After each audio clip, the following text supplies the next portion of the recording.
So Vin, don't worry. Your hair looks good as always. Don't worry. People know. Everyone's paying attention. Don't worry. His hair is mint. That's what we would call it. No, so I told you I have like a little bald spot. I have to grow it out. So this is all I got. I got hair. That's it. Sean, you have hair. It falls off because you keep wearing that hat. It's below the neck is where it is. It's all down here. Do you shave purposely, Sean, or it just happened to? No, I've got nothing. I shave it, but it's nothing. It's nothing. Do you feel inadequate when you have your hat off? You shouldn't. Wow. I got to tell you, I got a friend, and he shaved his head, and he said the ladies pay a lot more attention to him now. A lot of ladies are into the bald look. I don't think I do, because I don't have eyebrows. I don't think I could pull it off either. I don't think I have the right shaped head. I mean, my hair's pretty short right now. I don't think I could pull off the full bald look, though. I would look just like a head because I have no hair here. If I had no hair here, I would. And I don't have these big ears. Pull them back. And your eyebrows are thin too, Vin. So that would make it even worse. See, you're getting old. You didn't listen. You can't hear. Just that I have no eyebrows. You have none or just little? Very, very little. There's nothing. Wow. Yeah, nothing. So Vin, we're live here. Let's introduce our guest. Eric Schwartz, the man, the myth, the legend. Hey, guys. We go back a long way. We didn't know each other, but we met in 1991 at the Richmond County Bodybuilding Championships in Staten Island, right? That is accurate. Were we both competing? Yes. So there was only one reason I competed in that show. I had heard that my favorite bodybuilder at the time was going to be in town guest posing. And that was the one and only greatest Mr. Olympia of all time, in my opinion, Lee Haney. Right. And I said to myself, I was competing back then, but, not really serious. But I said, you know what? I really want to meet Lee. And I bet if I compete, I'll guarantee to meet him backstage because he's going to guest pose. And it worked out. And I certainly did. So I was backstage at one point, and there's this guy there flexing back there. And I think he's another guest poser because he's so far ahead of everybody. And it turned out to be Vinnie. He was competing that day. But I'm like, this guy must be another guest poser. I actually took second in that, didn't I? Get out. I thought you won it. I don't remember. It was a long time ago. There was really, really good, genetically gifted guy, black guy from Staten Island, from New York City. I think he beat me. And that was a turning point. I remember that was kind of a turning point for me because he was in such good condition. And I was always coming in good condition, like decent condition. Right. And his conditioning was way better. And so that was like that one of those contests where like, oh, how do I do that? Yeah, he came in. And then years later, if you remember, we were driving to was that gym in Connecticut, Montanari Brothers? Yeah, yes. We were driving there, and that we put the connection together because you were just interviewing with Universal. Okay, yes, that was before I worked interviewing with Universal, and I was like, well, actually, we met back in '91, and you were telling the story, and that was pretty cool to like, we kind of like met years later, and we had, how many years did you work for Universal? 11. 11. Yeah, I was there 18 years, so we had a good run. We had some crazy people at the cage. Yes, those years, went on a lot of trips. We did a Vinnie hair segment on a trip. I gotta get the link off YouTube and post that. I think that would be very entertaining for a lot of people. I think you should. For the audience, we did a whole road trip series on the Universal USA YouTube channel. We traveled the world, went all over the place. But we did the particular trip when we did your hair segment. That was like the first trip, and that was more like we were testing the concept. We went to California. Yeah, because they gave us that little video camera. Tiny little, I forgot what the hell the name of it was. We didn't have smartphones at the time. That's right. And I don't know if you remember me saying, I'm not really sure about videoing these workouts. What if somebody gets hurt? And I was all nervous. Nobody ever videoed anything at that time. You're right. And we said, let's go to the gym and do cardio. It was like 5 o'clock in the morning, something like that. I don't think it was later. It was really early.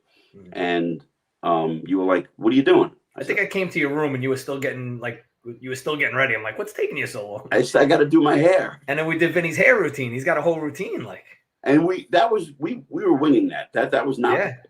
So Well, none of it was really scripted. We had certain stops. We knew we wanted to go to certain gyms and certain restaurants, but none of it was really scripted. And that was kind of the idea. And you know, it was funny. Everybody films nowadays in a gym, right? They have a tripod and it's like perfectly acceptable. Back then, I had to call the gyms and ask, is it okay? I'm with Universal. Is it okay if we film when we come to your gym? Yeah. And when we did film, it was kind of like we were doing it. Is anybody watching us? Yeah, it was weird. It was like it was really weird. Standing out. Nowadays, people are just filming like crazy. So did you always have an interest in nutrition? Like what led you into bodybuilding in this arena and working with Universal and your background? Well, bodybuilding in general, I was a super skinny kid. And I just hated being skinny. So that's what got me into working out. And then I just kind of fell into it. And then I became, I was a consumer of supplements. I really just, I don't know, I guess I was a sucker for all the ads or whatever, but I really got into it and I started reading it and seeing what you could do, you know, with your body nutritionally, with exercise and stuff. And I happened to one day drive by Universal headquarters. I was working for another company. It's nothing in the industry. And I was like, holy cow. I didn't realize they were so close to where I lived. And I just shot them an email just out of the blue. I was like, hey, I applied for a sales job. I would love to work for you guys. I'm a consumer of your products. And the owner of the company picked up my email and he wrote back to me and he said, look, we don't have any positions right now, but if you're in the neighborhood again, stop in and we'll talk. So a couple of weeks later, I emailed him, told him I'm going to be in the neighborhood, and he brings me in and we had kind of like an interview, but they still didn't have a position available. So I kind of stayed in touch with him. Every few months, I'd write him an email. I'd try one of the products. I'd give him a little critique. I became friendly with Greg G. Diesel over there. And then he proposed to me one day. We were on the bodybuilding.com forums. This is long before social media. Oh, wow. Now you're really going back. Yeah. And I was on there a lot. And I was actually defending Universal. Universal, a lot of the kids on there were giving Universal shit for their products. And I was like defending them. And Greg contacted me and he says, hey, do you want to be like a board rep? So basically like an influencer today, except I was on the bodybuilding.com forums. I wasn't getting paid. They would send me some free products every once in a while. That was it. But I was just doing it because I liked it. And it was like almost 2 to 3 years later that they shot me an email and said, hey, we have a position open. Somebody left. Because it was a family-run company. It was, you know, it's a big company, but there wasn't a lot of employees. But a spot opened up, and they were like, "You still interested?" And I was like, "Hell yeah!" And that's when Alex too, right? Al was there. Yep. Alex, yeah. And if correct me if I'm wrong, I believe were you a part of one of the very first animal cages? No. So the cage, I believe, the first one might have been 2004. My first one was 2007. I wasn't working for the company yet, but they invited me. I was still the board rep. And they invited me there to work the cage. And then 2008 on, I was there as a full-time employee at the cage. Now, do you remember our conversation? Well, he doesn't work there any longer, so I'm going to mention his name. Phil didn't want me a part of the company anymore. And we were just starting to do I was being the MC. Yes. And I want to say it was you. You came over to me and you said, so I think a guy was doing it and he didn't do very well and they didn't want him to come back in the afternoon. And I said I could do it. And I believe you came over to me and said, Phil wants you to fail. So he's going to have a good reason for you to fire you, get rid of you at the end of your contract.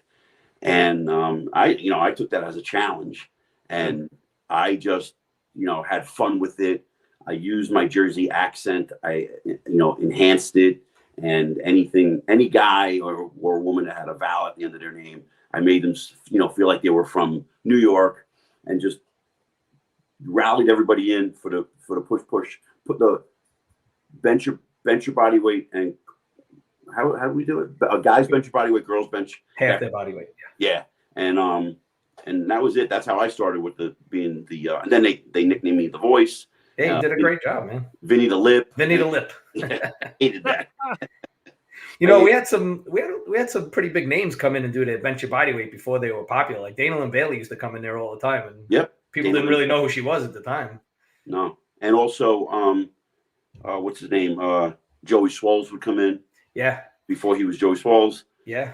Now he's got like 1 million followers, 2 million followers. Yeah. And we had some good times.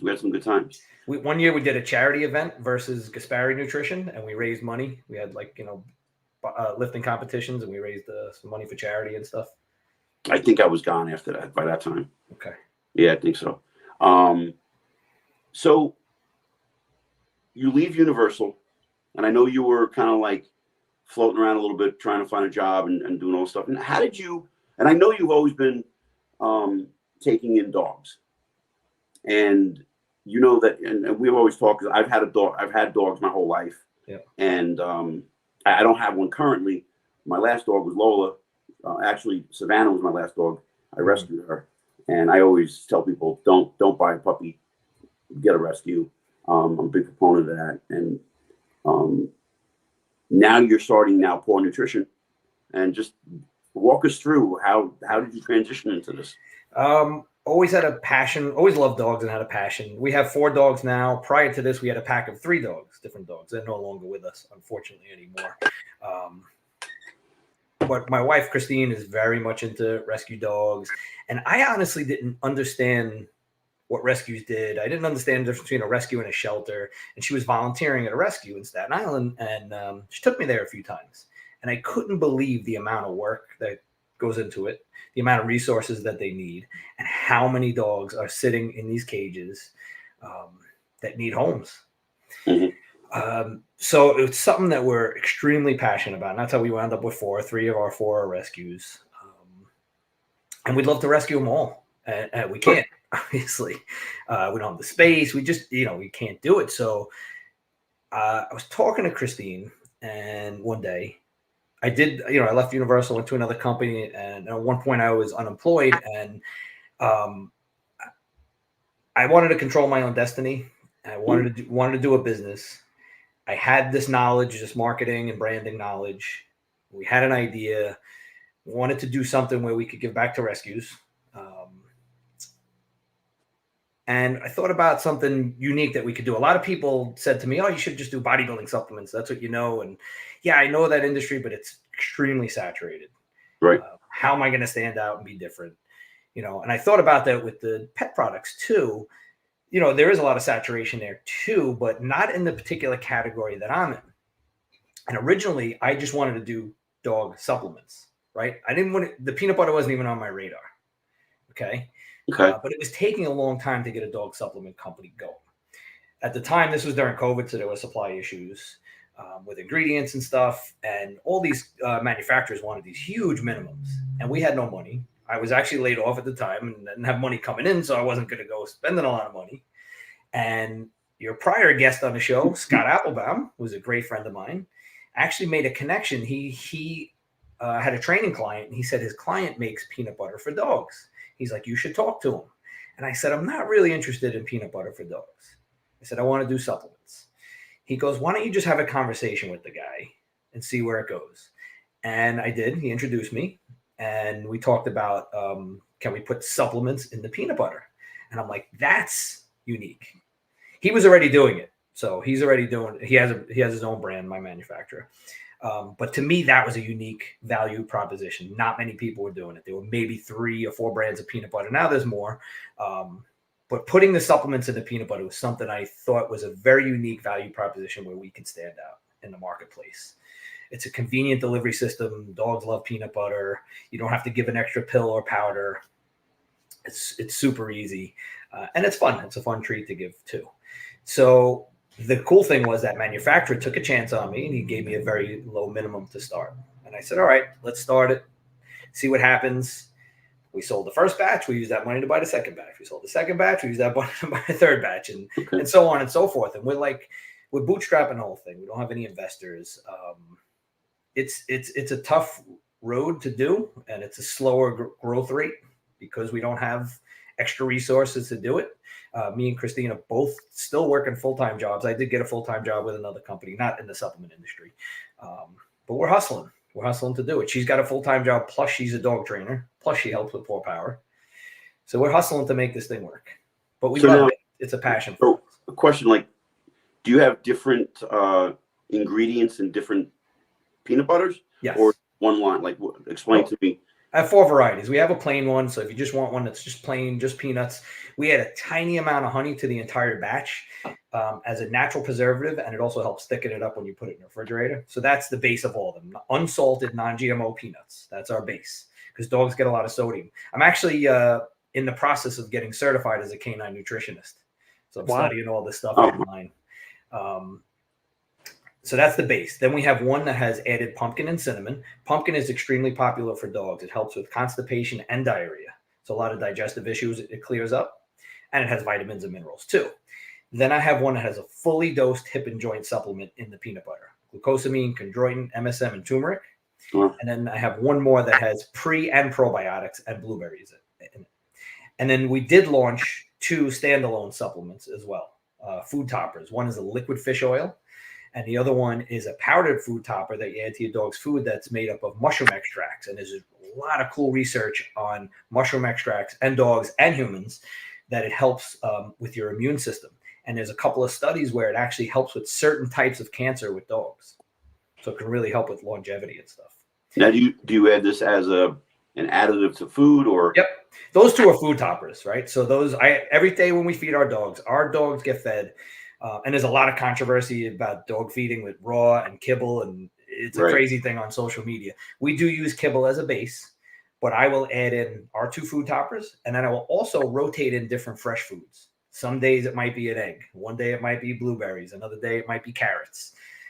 So I do believe that fresh food is best, but a lot of people can't afford it. And, you know, me and Christine, we're average dog parents. Like, that's what we love about this business. We understand our consumer because we are the consumer.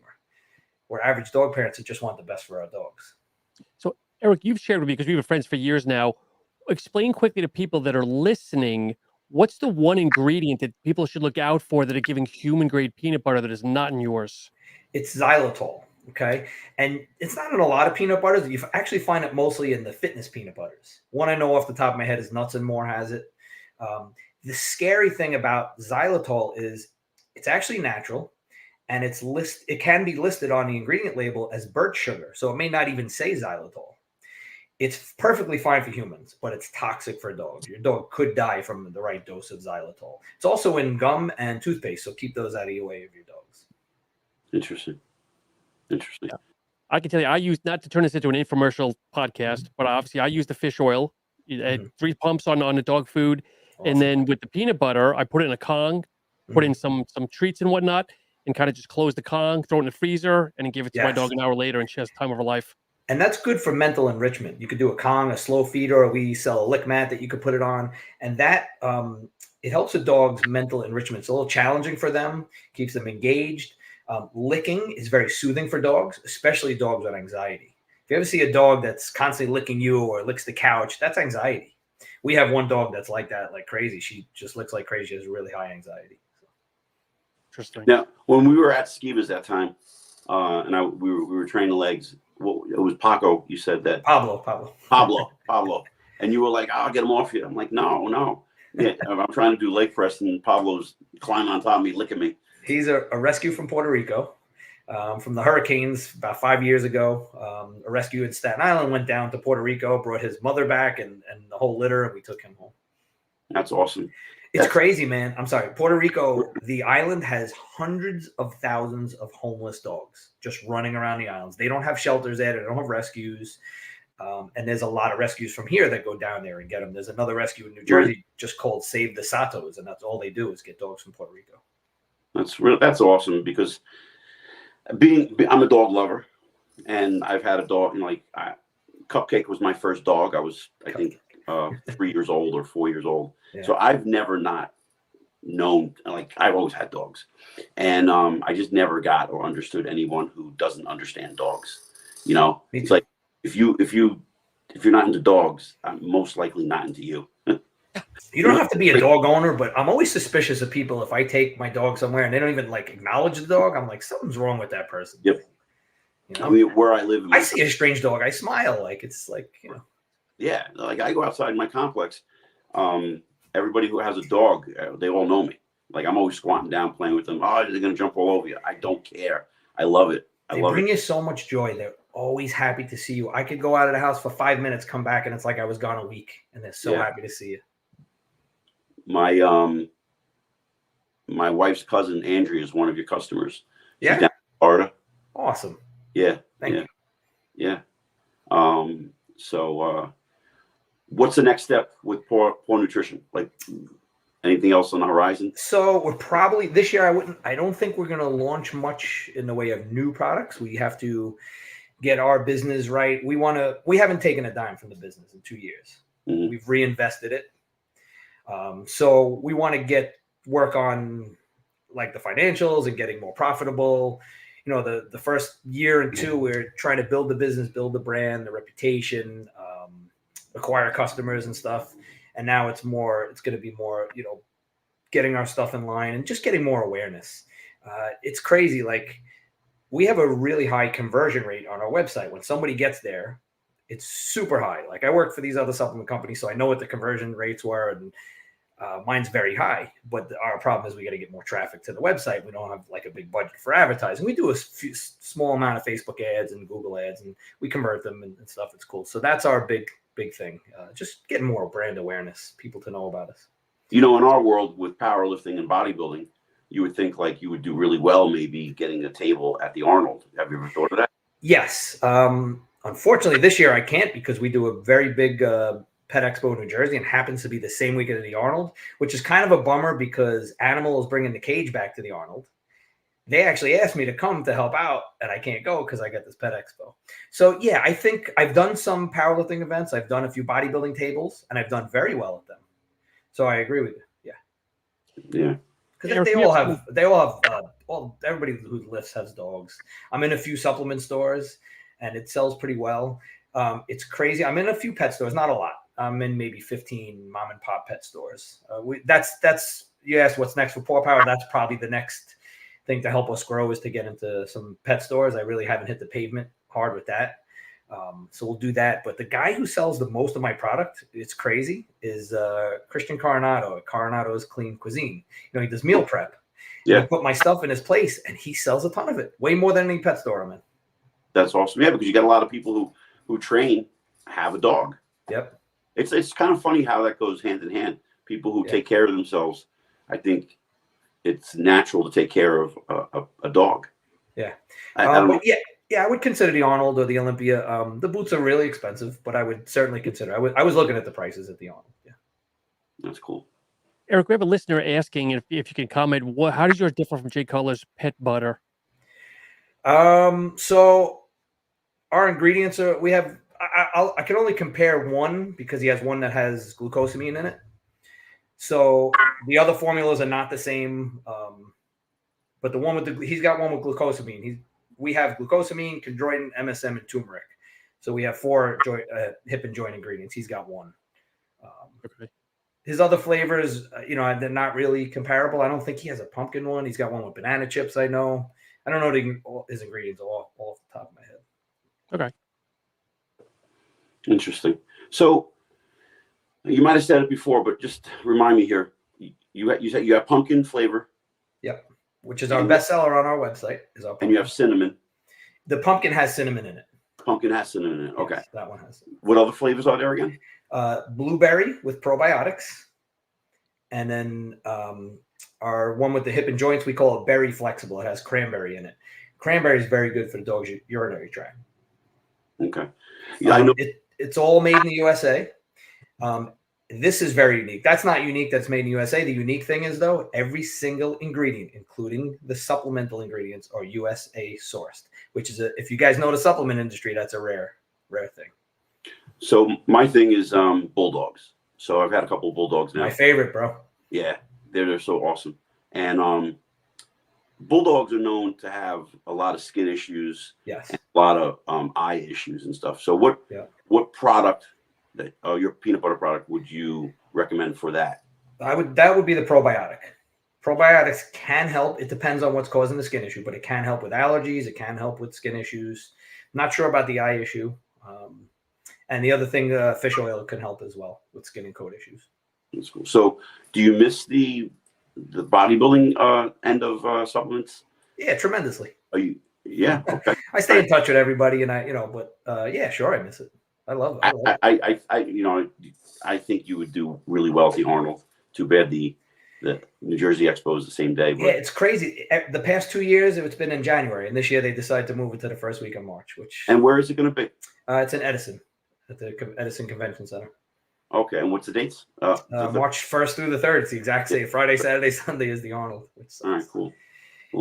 Just want to go back. Speaking of bulldogs, you remember Miss Olympia, my bulldog, right? Yep. She was my favorite. You're not supposed to have a favorite child, but she was mine. A lot of people got to meet her. I used to take her to the gym with me. She was great with people, but vicious with other dogs. But it's her paw, her actual paw, on our logo. Oh, really? So I was never gonna. Let's see if I can get this on camera. I was never gonna get a tattoo.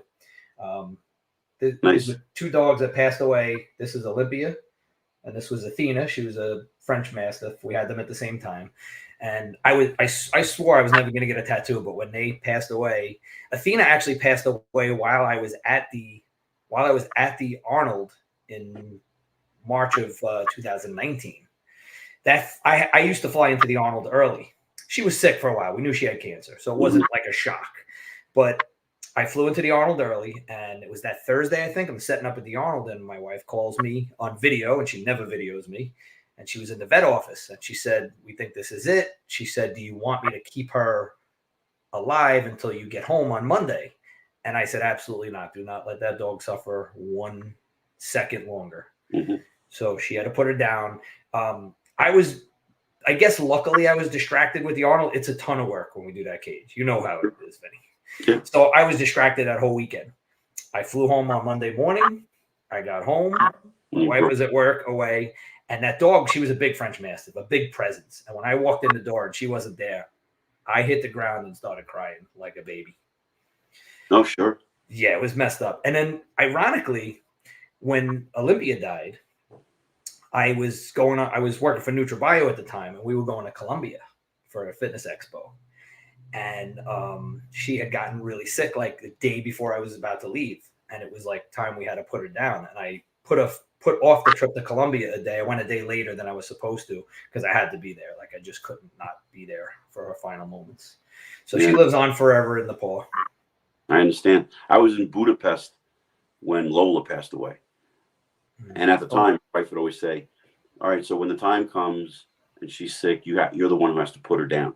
And that was the plan. And in my head, I've had like maybe 14 dogs my whole life, and I never put a dog down. They always died naturally. That was the odds were rough. Yeah. And so while I was away, Lola had this ritual that she would walk around the coffee table, drop her little toy, you tug at it a little bit, throw it in her little bed. She goes into the bed and starts chewing on it. She did that, and my wife said she just had a heart attack and died. Oh, jeez. Yeah, it was crazy. It was crazy. And I did the same thing. I can get upset now, because they are your children. Yeah. Like Olympia's gone, but there's a hole in my heart forever. Like, and there's no dog that can replace it. Like you have a different relationship with each dog. Yeah. You know what I mean? Yeah. It's a unique relationship. Yeah. And I did the same thing. I went to the vet when I got home, and I was like, "Wake up," because she didn't look dead. She would look asleep, like she was asleep. I just couldn't grasp that she was gone, Yeah. But, and then a couple of years later, we adopted Savannah, and it was like the wrong time for everything. I went through the New York Bulldog Association. Awesome. And, they came, he interviewed me, did background check. That's a good rescue that does that. Yeah. Yeah. Not all rescues do that. We donate to rescues every single month from our sales. That's our thing. Mm-hmm. But my wife Christine will vet them to make sure that they're good rescues, because there are good rescues and there are bad rescues. We're only going to do it with responsible rescues that do things the right way. Yeah, so they did my whole background check. Good. People came to my house. Yeah. So I get Savannah, and Savannah had a lot of issues, but we dealt with them. And then I tore my rotator cuff, and now I'm home. Surgery, right? And I couldn't take care of her, and I had to call the rescue up and say, "Look, I have a situation. I had major shoulder surgery. I'm in a sling. It's icy outside. Is there any way we can get someone to, take her in for a period of time?" And they were like, "No, she's your dog." I said, "I understand that, but I have stairs and, We found a home for her, but I got banned. They just cut me right off. Really? Yeah, I was banned for life for giving Wow. back. You know, I was like, never had anything like that happen to me before. Holy And that was cow. like really like surreal. Like, wow, you're like, I felt like I did something so horrible. And like, Right. I wanted to find the right home for her. Yeah, you actually did the responsible thing, because we know somebody personally. This is another way we wound up with 4 dogs. A friend of Christine's wanted to adopt a dog from the rescue she was volunteering at, and Christine said, even told the girl, I don't think you're ready. She already had a dog and she had little kids, and she was like, you probably shouldn't take this dog. But the girl took her anyway. 6 months later, she drops her off at the rescue. Just shows up, take the dog. And when I went to the rescue with Christine, this dog's in the corner in a cage in the dark crying. I'm like, who's that? And she's like, oh, that's a dog that, what's her name, returned.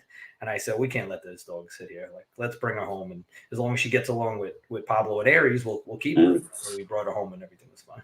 Yeah. And she's a sweet dog. I don't know why she was returned. I don't get it. I did some people just don't get and understand the responsibility of what it takes to take care of a dog. Yeah. You know, It's sad because it happens a lot around this time of the year. A lot of people get dogs for the holidays. Yeah, wrong reasons. Realize how much work it is, and then they want to return it. It's a commitment, man. You know, when I had Lola, it's a funny story. You know, I was used to having a dog that had to go to the bathroom middle of the night or early in the morning, you know, for years. And It's a typical bodybuilder. Huh? It's a typical bodybuilder. So when we got Lola, this dog wouldn't go to the bathroom until like 3 o'clock in the afternoon. Wow. Yeah, I was like, how are you holding this in for so long? Pablo can do that. He's got that crazy ability. It's weird. I take Pablo out a lot, and a lot of times he won't go to the bathroom until he gets home, and he won't poop anywhere else but home. He'll pee somewhere. He has to be home with the poop. I got to go to work. Come on, we got to go. He's looking at me like, I'm not going down the stairs. So I'm like, all right, let me take the chance and leave her. I'll be back in 2 hours. Yeah. He's never made a mistake in the house? Never. Wow. Maybe the first week. That's impressive. I think within 10 days I had her out of the cage. Okay. You know, I think like I was sitting in the kitchen and we had the cage in the kitchen. We left the gate open and she came out of the gate, crawled into my legs. And then I think she looked, I don't know, like I think I left the gate open. She slept that night with the gate open. Mm-hmm. Then the next night she went to sleep in the bed, in her little bed. And then the biggest mistake we made was let her sleep in the bed with us. I'm a proponent of it. Some people are against it. I love it. It's a little crazy. And we got a 120-pound Mastiff, and he's a monster, and he takes up a lot of room. But I can imagine. Wait, Vin, have you seen any of Eric's pictures of all 4 dogs sitting on his couch? And I don't know where Christine and you sit, Eric. All the dogs sometimes we don't. Yeah, they take over the house, man. I mean, that's got like, what's your dog food bill? It's not cheap, my man, because the big guy eats a lot. I can imagine. That's one of the reasons. Like, I would love to feed our dogs fresh food all the time, or what they call raw food. Yeah, it's really expensive with 4 dogs, and especially one big one. So that's why I do a mix of kibble and fresh. You know. Yeah, I did the raw thing for a while. It's great for them. Look, if you can do it, and you do it the right way, it's very healthy for them. But, well, most people who don't understand nutrition don't understand. Then they think raw is not good for you, but for a canine, it's the best thing for their gut. It's good, but you can't just. Some people think it's just straight up raw meat, but that's unbalanced. You still have to have other nutrients in there to balance it out. You have to have everything. Yeah. And if you don't know nutrition, you can go in a bad direction. Right. With that. So. Eric, we have a question. That there's someone, Vinny, you know, Andrea. She goes by Drea here. That's her title on the comments here. She's asking, how do you choose which rescue organization? I mean, what kind of vetting process does Christine do? Yeah. How do you know what's right, what's wrong? Yeah, she'll look them up. She will make sure she'll call them sometimes. She'll call them as a person who's pretending to adopt and ask all the questions. She knows the right questions to ask. She asks about their vetting process. Do they do home inspections? We'll Google them to see if there have been any, bad press about them or anything like that. Are there many of them? Many what? Rescues. There's hundreds of them across the country, yeah. Oh, so she doesn't you're not focusing just on the metropolitan area. No, I mean, we do a lot of them. We've done New York and New Jersey just because they're local and we can get a video with them. But we're trying to reach out more across the country. We want to reach out and try and help out. We try and pick a different one each month so that we can spread it out, spread out the wealth a little. Okay. That's really cool, man. It's always good to give back, and you couldn't have picked a better thing to focus on. Pretty cool. I think, look, if everybody in this world chipped in just a little bit, you don't have to do a tremendous amount, but if everybody chipped in a little, do you think of the power we could all have? And it doesn't have to be dogs. You could pick some other kind of, charitable organization or something, cancer research or something. Just if everybody chipped in a little, the world would be such a better place, man. Yeah, but that's just never happens, right? Lee Priest said something interesting that you never think about. If you're going to go adopt a dog, he said, ask first which dogs are on the euthanasia list. So that's a thing. That's a big difference. Most rescues do not kill dogs. And that's a big difference between rescues and shelters. Now, not all shelters kill dogs. There are no-kill shelters as well. But the majority, 99% of rescues do not kill dogs. Oh, interesting. Okay. Yeah. So it's one of the reasons we work with rescues over shelters. So a shelter, the turnover rate is quicker because they euthanize them. Especially the city ones. Like Christine volunteered at the one in Staten Island for a while, the ACC, and unfortunately they put down a lot of dogs. How long is a dog there and then euthanize? I don't know. I don't think it's a set time. I think it depends. If they still have, many dogs coming in, then they have to turn it over quicker. If they don't have as many dogs come in, they can keep, as long as they have the space, they can keep the dog. The dog. Yeah. Nah, it's a shame, man. It's a shame. Yeah. So anyway, let's talk about some of your universal animal stories. Let's get off the negativity here. We talked a lot about dogs. Why adopt a dog, damn it, is the big message here. Yeah. Adopt a dog. Yes, please think about it. My time at Universal was great, man. I got to say, probably the best time of my life. Got to travel the world. So many great experiences. Great people. It's a great, great company. They always did things the right way, in my opinion. What I liked about them, both as a consumer and as an employee, is they never BS'd people. They never overhyped what the supplements could do. In fact, in the early days in Animal, we didn't talk about the supplements at all. The early ads were shut up and train with a black and white photo and a motivational saying. There wasn't a product in the ad. And the people, a lot of the employees at Universal at first resisted it because they thought, that's crazy. You have to talk about the product. And I like that. This is something that I learned and that I'm applying with Paw Power is we didn't just sell products. We gave people knowledge. We gave people information. We gave people motivation. We gave value to the customer. We didn't just sell them pills or powders. Mm-hmm. And I really like that. And I try to do that with Paw Power. I do a lot, if you see some of my posts, just a lot of stuff about nutrition that doesn't have anything to do with my products. Christine will do posts of her with dog training tips and stuff, how to improve your life with the dog. So I really love that about Universal. In the early days, it wasn't any product at all. Now they advertise product. I get it. And you have to evolve with the times. But I always felt like they never bullshitted me as a customer. They never overhyped it. And this was back in the day when Muscle Tech had ads that said, this will increase your bench press 300%. I knew right off the bat that's bullshit. You know what I mean? Yeah. So I respected them for that kind of honesty with Animal. We came from a world of we learned a lot through advertising from Bill Phillips and how he put together his advertisements for EAS and you'd get all excited waiting for that packet to come in the mail and you believe the bullshit. You just believe it. And then you turn around here and like you're saying, here's Universal Animal with no information on the supplement, which I think made you more intrigued because of the way the ads captured you. It got me to go to their website, and on their website, they had these great articles, and they were not about the products. It was about training, motivation, nutrition. I read it for hours. It was like they got me, man. Yeah. They understood me. They understood the mentality of the lifter. Did I ever tell you a story on how I got to deal with them? No, go for it. I don't think I ever heard it. So a couple of years beforehand, I went down to what's that?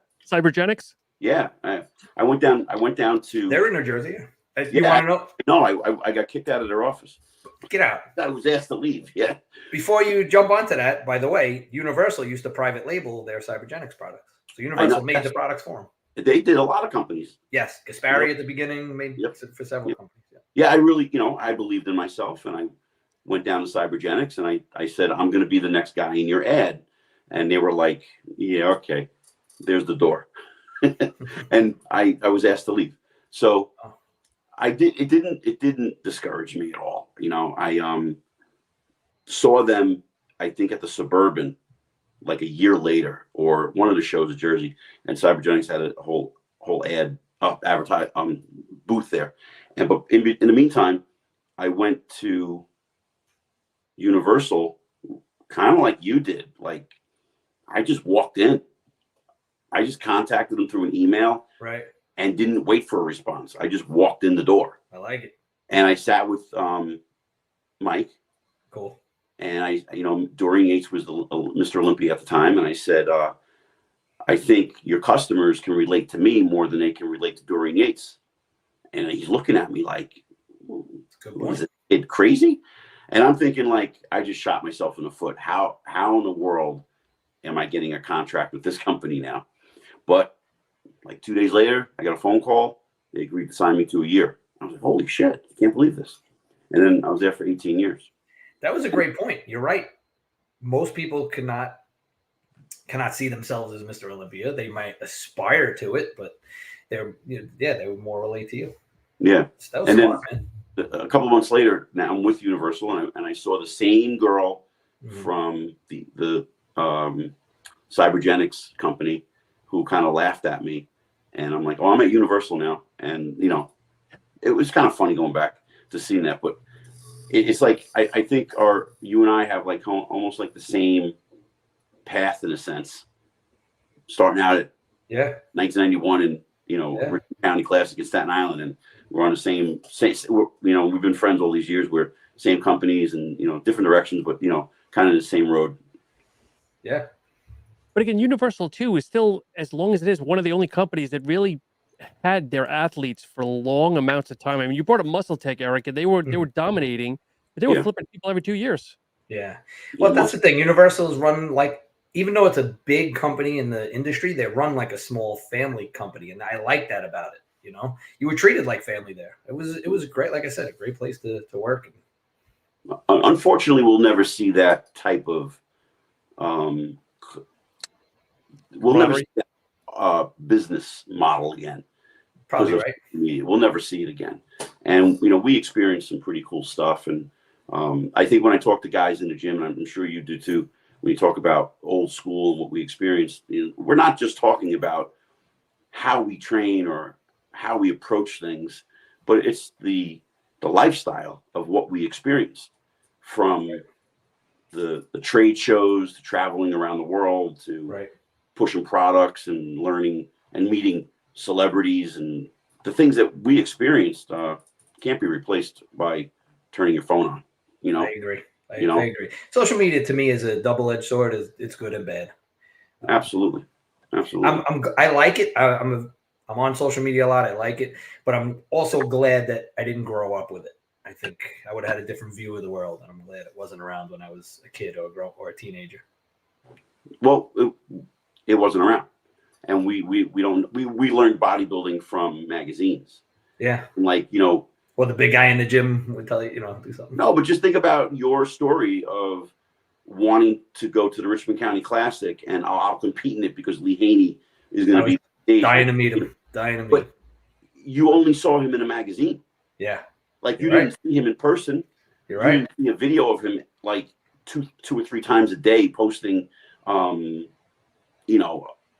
leg extensions and heavy squats and bench pressing and, screaming at Mike Christian or Rich Gaspari. And you didn't see that because it didn't exist. I remember calling. You had to call a 900 number to get the results of the Mr. Olympia. Oh, yeah. If you didn't want to wait a month for the magazine.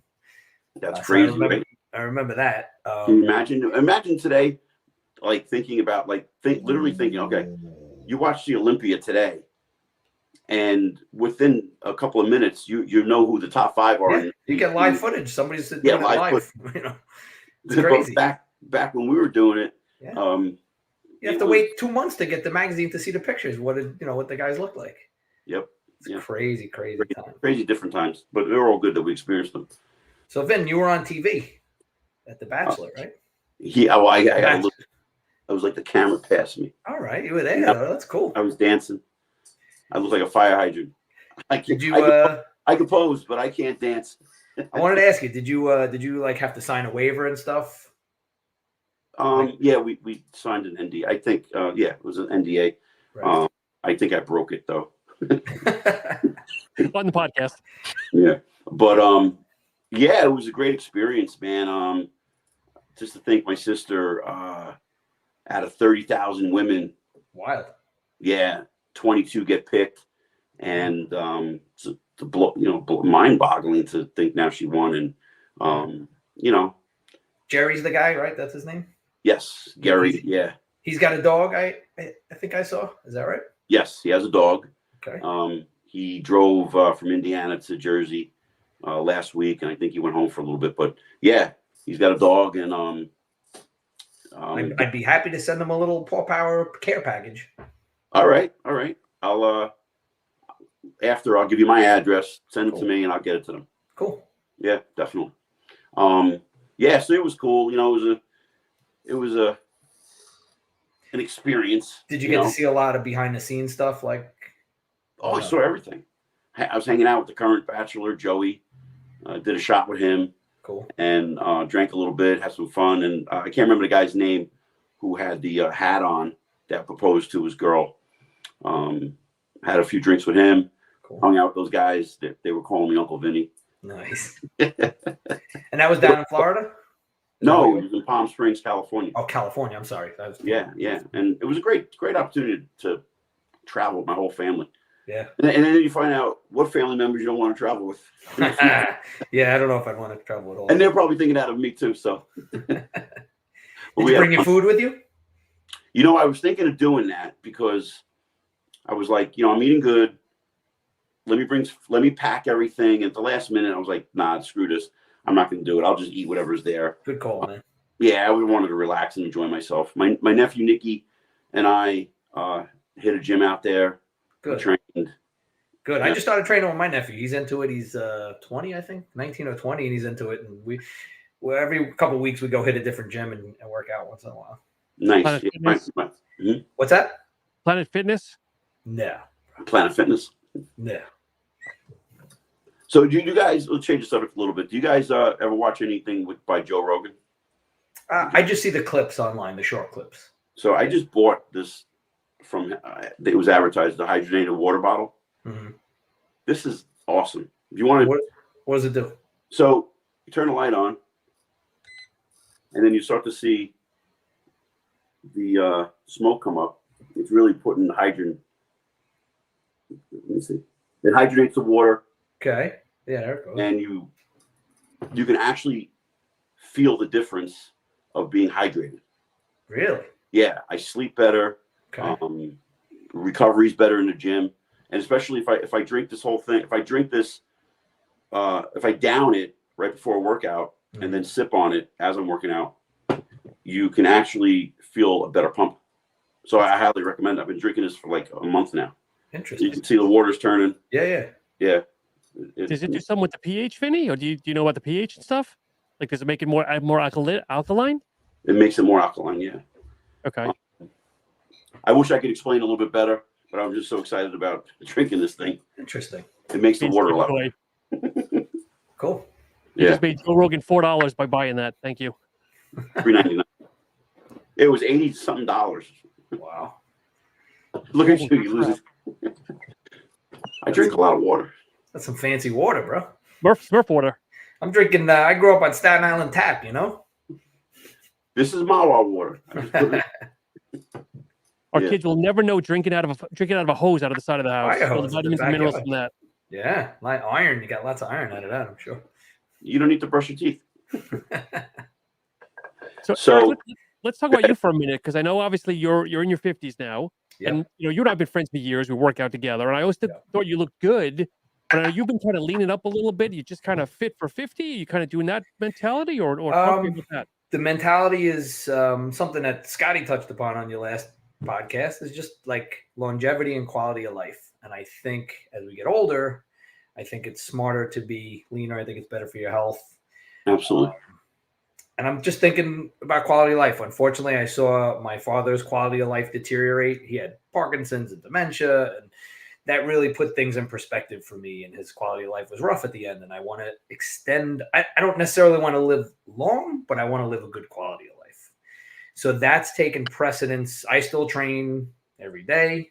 I still squat, bench, and deadlift, not as heavy as I used to. I would like to one day probably go back and do a powerlifting meet, but to me right now, the focus is being healthy and the healthiest version of myself as I could be.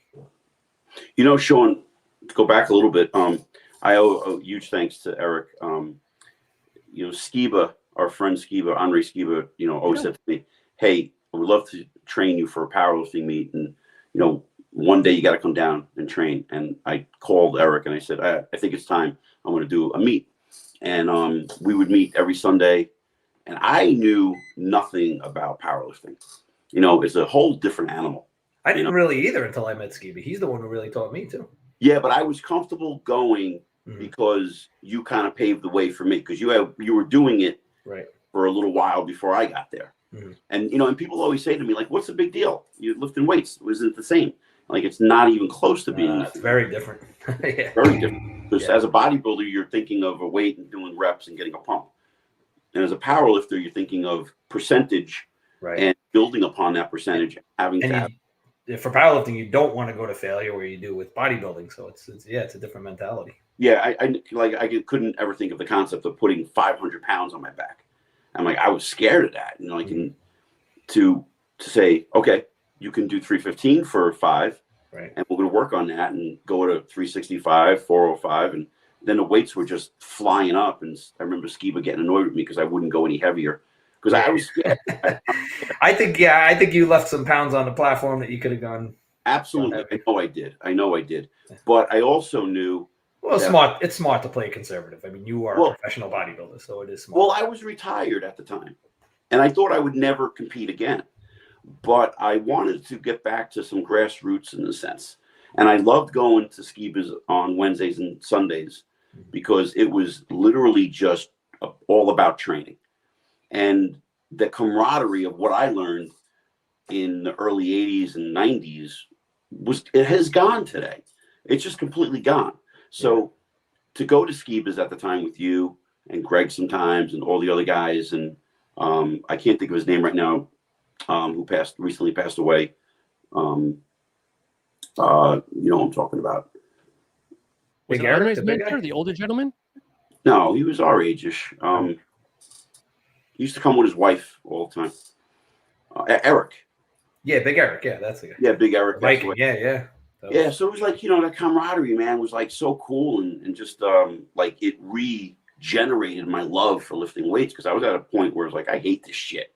I hate the gym. I don't like going to the gym anymore. The people suck, and there's no camaraderie. You can't break balls. Everyone's so sensitive. And you go down to Skiba's and, oh my God, you get abused left and right. And he still has that. He's got a Saturday crew, a Sunday crew. Yeah. I try that now, and guys look at me like, you're an asshole.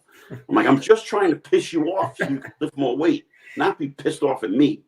Vin, did you enjoy the process of preparing for a powerlifting meet? I did. And a year later, after it was all over, I then tore my shoulders, and I wouldn't attempt doing that again. I wish, and I'm grateful that. So let me say this: it was kind of a weird dynamic. Like, what I learned in powerlifting was completely different than bodybuilding, and I applied that powerlifting knowledge to my comeback. Just coming back from rotator cuff surgery, it wasn't about bodybuilding. I didn't even think about bodybuilding. Right. And thinking of that 5 rep range, 3 rep range, 1 rep range, where I'm literally taking a 5-pound dumbbell and trying to press it over my head. Right. And I can't even get one. until I got 5. And then I went to a 7-pound dumbbell and I got 3 reps. And if I didn't learn that, I would have tried to do 12 reps. Right. And maybe it tore my shoulder. Or I would have been so discouraged, I probably would still not be in the gym today. And have 8 Masters Pro wins under my belt, because it rekindled my love for training and wanting to prove that. Because everyone was saying, oh, in your 50s, you can't improve. And I was like, F you. I'm going to show you that I can. Yeah. And it's all mentality. It's all mentality. Because I don't think anybody was, nobody was really doing it. Like the things that Tom Brady did, nobody was doing. Right. And now you'll start seeing more Tom Brady's as the years go on, because they're going to start, oh, a guy close to 50 can do that. Yeah. You can still train very hard in your 50s and 60s. Biggest difference to me is it takes longer to warm up and longer to recover. But as long as you pay attention to those things, I think you can train very hard. Yeah. And again, I'm always evolving and trying to change my workouts. And over the last 2 weeks now, I never did it because I never believed in it. But I changed where now I'm doing hamstrings on one day and quads on another. And I'm doing lats on one day with rear delts and like rowing and deadlifts on another day. Interesting. And I kind of got that from Scott. Okay. I always think like, people think like because you have this title or you have this success that you don't need to learn anymore.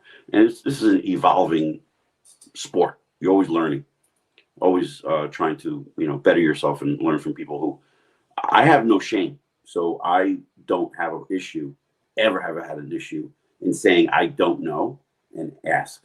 That's a great attitude, man. The only thing that I regret right now is I tried way too hard for the Masters Olympia last year, and it backfired on me. So I knew I was going to get crushed against guys who had size. So I thought, let me come in even more conditioned.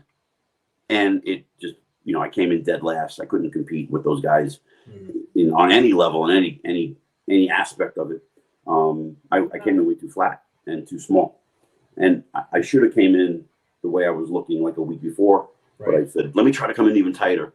And it didn't. I hope, I'm hearing rumors right now that Dan Solomon is trying to, who's the promoter, right, of the promoter of the Olympia, that he's trying to not have them wait for 25 for the Olympia, but have it this year. Cool. And it might be a qualifier now. And all of a sudden I see on the IFBB schedule, now they just added Masters to the Toronto Pro, which never had it. Oh, nice. And there's all these other master shows. There's a lot of master shows now. So from what I'm understanding is there might be a qualifier now for the Olympia if they have it. And if I can get that second chance, I won't blow it this time. Cool. Yeah, we'll see. It was smart. They wrap it around the Olympia weekend. Someone or other just throwing that extra event like on a Sunday afternoon or something, make it a whole weekend event. Yeah, we'll see. We'll see. If I have a second chance, I hope I do, and that would be awesome. Like you said, Eric, you gotta warm up longer when you're a little older now. And there are guys like our friend Jimmy, who used to come around the cage. He's won a couple of master shows now. This dude is pushing massive weight, and he's 55 years old. Yeah. I'm scratching my head like, how is he doing that? Because I couldn't do it. I got to figure out how to stimulate the muscle a different way. Right. I was never one to handle heavyweight anyway, but now I'm older and my strength has declined a great deal. It is what it is, but I'm going to turn the spotlight onto Sean for a second, because you started to do a prep. I know you had an injury. Yep. Will that happen again? Will you, or what? Are you going to plan to do another show or what? I am, but I'm reassessing the type of show I'm going to do. Okay. I might have to scale down the board shorts. Oof, podcast over. Yeah. We're done here, Sean. You're gone. I'm gonna get somebody. So I'll share some confidence because you guys haven't seen me with shorts on. So years ago, I tore both my hamstrings. Okay, never had them looked at, and just had them heal on my own. Right. So my one, if I flex it, looks like a ball, like a little ball, where it didn't insert back above the knee, and the other one is a clean insertion. So it looks like just a hodgepodge Frankenstein from the rear. So look, I can't overcome that. Let me just say this. Okay, so with having 14 screws throughout both my shoulders, I'm in severe pain trying to do a front double bicep. I have to go through a lot of rehab work. Even to this day, I do things all the time to keep my mobility and stability and flexibility and everything, all the abilities that I need to get my hands over my head. My right hamstring is torn. My left bicep is torn. And the only thing that you have to worry about is coming in with the best conditioning that you can present. Because at the end of the day, you're not going into, and I'm not trying to be funny right now, you're not going into the Olympia. You're going into a local contest in a master's division where probably every other guy your age has some fucked up body part, right? So you're not the only one. So if you put excuses on it, it's not gonna. You're not gonna feel it here. You're gonna hurt yourself here when you're sitting on a couch in 10 years going, I should have done it. You know, I went the board shorts way. And that's fine if you want to do that. But I really think that you can compete in either classic or bodybuilding, but you have to commit 1,000,000%, be consistent with everything, ignore what's wrong. Look, my left bicep is torn, and I've had to figure out angles on twisting and stuff to make it look like it's not torn, not to make it like it's a sore spot. So you get the right person to teach you how to pose, you'll be fine. Ignore all that bullshit. Fair enough. I appreciate it. Yeah, you're going to do fine. Don't think of it as a negative, like I have this against me. You're preaching to the choir here, man. I had 14 fucking screws throughout my shoulders. So crazy. You're going to be fine. And if, like, I went through all of that, did the Masters Baltimore Pro in 17 and took dead last. I went back in 18 and took dead last. Oh, no, but then you won it after the year after that. Then I won 8 pro shows after that. Yeah. But if you could think of how fucking embarrassed I was to go back to the gym after 2 years in a row, and then I told you the story, 3 coaches turned me down. They wanted nothing to do with me.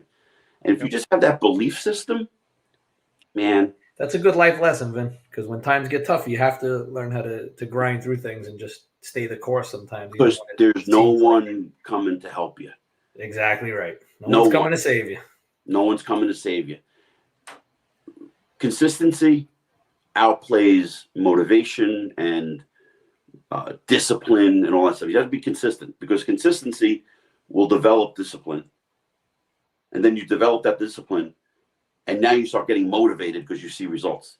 You don't get motivated. People are motivated all the time. I'm motivated. But then they don't have any discipline. And then they're not consistent with it. Doing all 3 work at the same time. Yeah. You're right. A lot of people give up too easy. When times don't give up too easy. I've seen pictures of you, and then in the past I said you're in that direction. I wouldn't squash that dream yet. Okay, it's not that I'm training legs anymore. I haven't given up and say that's it. Legs are out the window. But I see what you're saying, Vin. I appreciate it. Talking about legs, my left knee for the longest time was bone on bone, and I didn't know what was going on. Now I'm healthy again because I had the exosome therapy and the stem cells injected into my knee, and I can squat just like I used to squat. I don't have any pain. But for the longest time, I was telling you, I took a page from Evan Centopani where I learned to do the Bulgarian split squat from him. Those are brutal. They're brutal. And when you add dumbbells up to 40s, 50s, 60s, 70s, and you're doing low reps on those things, your legs are going to grow. I thought for the longest time that was like a girl exercise. Oh, I said that. I said, that's a... And then I tried it, and it trashed me more than squats trashed me. Yeah. I can't do them every leg workout. I got to do them every other quad day. Mm-hmm. You know, it's a brutal exercise. But you could do it. You can if you just get your head straight and go, I'm going to do this. I'm going to have the right people in my corner. Yeah. And talk with, execute yourself with confidence, and you can be fine. I think you got to see it through, Sean, just for yourself. Just make the commitment and do it and go through the process. And I think you need to do that for yourself. Yeah. And on that note.